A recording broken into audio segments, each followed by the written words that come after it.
ব্রাহ্মণবাড়িয়ার নবীনগর উপজেলার রতনপুর ইউনিয়নের খাগাতুয়া বলিয়ারা গ্রামে র্যাব ৯ এর সিপিসি ১ এর সদস্যদের উপর হামলা চালিয়ে মারধর এবং প্রায় ৪ ঘণ্টা একটি বাড়িতে অবরুদ্ধ করে রাখার অভিযোগ উঠেছে কুখ্যাত সন্ত্রাসী শফিক ওরফে চোরা শফিক ও তার বাহিনীর বিরুদ্ধে।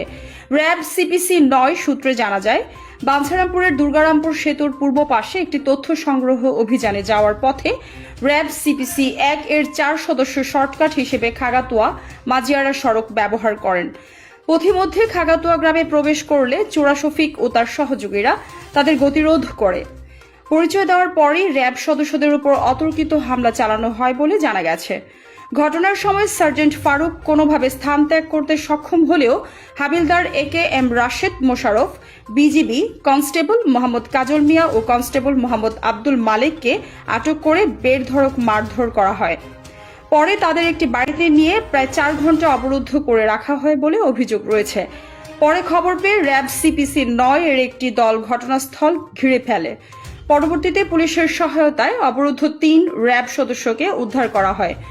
আহতদের নবীনগর উপজেলা স্বাস্থ্য কমপ্লেক্সে প্রাথমিক চিকিৎসা দেওয়া হয়।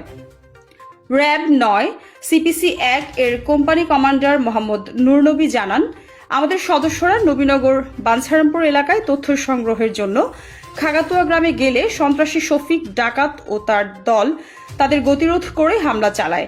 এতে ৩ জন সদস্য আহত হন, ২ জনের হাত ভেঙে গেছে এবং একজনের মাথায় কোপ লেগেছে।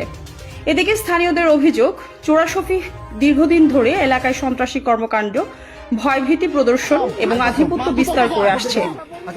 এর আগেও তার বিরুদ্ধে একাধিকবার পুলিশের উপর হামলা ও মারধরের অভিযোগ রয়েছে। হত্যা, চুরি, হামলা ও ভাঙচুর সহ একাধিক মামলার আসামি হিসেবেও সে এলাকায় পরিচিত। ঘটনার পর পুরো এলাকায় চরম উত্তেজনা ও আতঙ্ক বিরাজ করছে।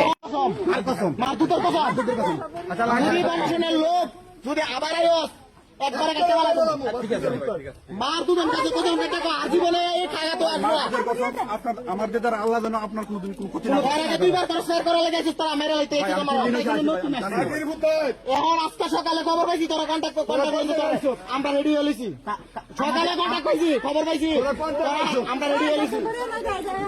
ওরে ভাই আমরা তো এটাই জানি, আমরা ব্যাট অফিসে যাচ্ছি নতুন